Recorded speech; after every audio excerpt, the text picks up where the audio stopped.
Olá, estamos de volta com mais um Minutos de Saúde Mental e hoje nós vamos falar sobre uma coisa interessante. O que eu faço quando eu já estou angustiado, agoniado, desesperado e irritado?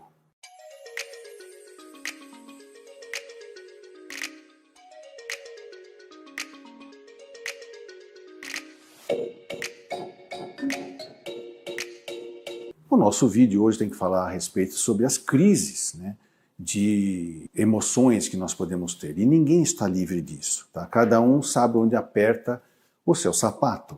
Então a gente aguenta por um tempo certas frustrações, certas contrariedades, buscando o nosso elan emocional para isso. Então quem tem grande capacidade de tolerância à frustração demora mais tempo para ter descompensações emocionais. Quem tem menor capacidade de tolerância à frustração talvez descompense mais cedo. De maneira que essa capacidade de tolerância à frustração pode ser aumentada por meios de treinamento. Mas e como o que eu faço quando eu já perdi a mão?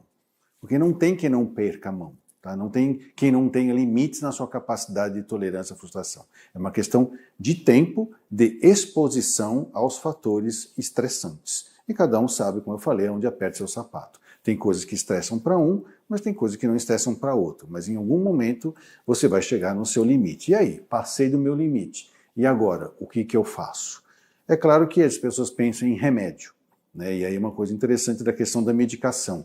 Porque a medicação alivia, mas ela não resolve. E tem um risco, que é um risco muito interessante que foi observado inclusive na medicina veterinária. Vou dar um exemplo. Quando você pega um cachorro que está com a perna quebrada, normalmente você não dá analgésico para o cachorro. Por quê? Porque ele, se não sentir dor naquela perna, ele vai andar em cima dela. E aí vai arruinar a fratura e vai ter que amputar a perna.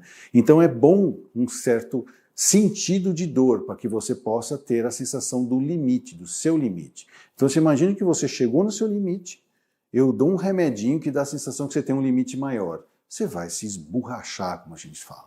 Agora, não significa que eu não possa me aliviar para fazer o que a gente chama no exército, né? Recolhe a tropa e vamos rever, fazer um inventário do que nós estamos fazendo. De repente, por que eu estou andando no limite? E o que é mais interessante, para quê? Porque muitas vezes o porquê, o financeiro, né? Às vezes acaba sendo a explicação, mas não é uma boa justificativa. Estou indo no limite porque eu quero ganhar muito dinheiro. Pode ser uma meta na sua vida, mas também pode ser que você vai pegar todo esse dinheiro e gastar em tratamento depois de saúde mental. Então, aceitar o seu real tamanho, isso é uma grande providência a ser feito para se evitar as grandes crises. Mas se você já está em crise, muitas vezes vale a pena consultar um médico, nem necessariamente precisa ser um psiquiatra, e ele talvez vai te dar alguma medicação que alivia, mas isso não deve ser a solução. Se você entrou em crise é porque você passou do seu limite. Então você vai estudar a sua dor para ela não virar uma revolta. O que significa isso? Achando que o mundo é injusto, que a vida não é justa, que as pessoas estão contra você. Não. Provavelmente você vai apenas descobrir qual é o seu real tamanho, o seu potencial. Mas eu não posso aumentar meu potencial? Pode, desde que isso não seja um processo de violência pessoal, de violência emocional. A gente aumenta hipertrofia os músculos, mas não é começando com 100 quilos. A gente vai com 10, depois vai com 15, vai fazendo exercício até que chega uma hora que está com 100, sem esforço, sem crise, sem passar pelo seu limiar de tolerância à frustração.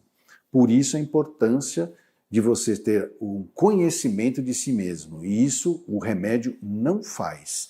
Você vai aliviar os sintomas, fazer o recuo estratégico para você poder fazer um inventário da sua vida, e aí vem a psicoterapia, que não é nem para tratar de doenças, é para ajudar você a fazer esse inventário pessoal dos seus potenciais, e às vezes você vai acabar até descobrindo que estava se esforçando e talvez se forçando por um caminho que não era a sua habilidade natural.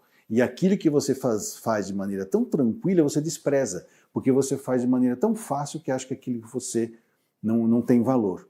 Posso dar um exemplo meu. Na faculdade, eu era valorizado pela minha capacidade de compreender as pessoas e a facilidade de eu entender as pessoas e interpretar, usando inclusive a própria psicanálise. E todo mundo dizia que eu ia ser psiquiatra. Naquela época, 30 anos atrás, ser psiquiatra significava desistir de ser médico e ser psicoterapeuta. Então nunca passou pela minha cabeça desistir de ser médico. Foi então que um professor meu de cirurgia me convidou para participar da equipe dele. E aí eu falei, puxa, eu vou ser cirurgião então. E ele falou que não, eu quero que você trabalhe com os meus pacientes colostomizados definitivamente, porque eles têm grandes problemas emocionais por causa disso. Então eu percebi que eu não deveria negar o meu talento, porque para mim era fácil, e ficar me esforçando em fazer uma coisa que eu não tinha estrutura física para isso, que era ser cirurgião. Então, a aceitação do real tamanho. Se você já está no limite, peça ajuda e aprenda a viver e a deixar viver.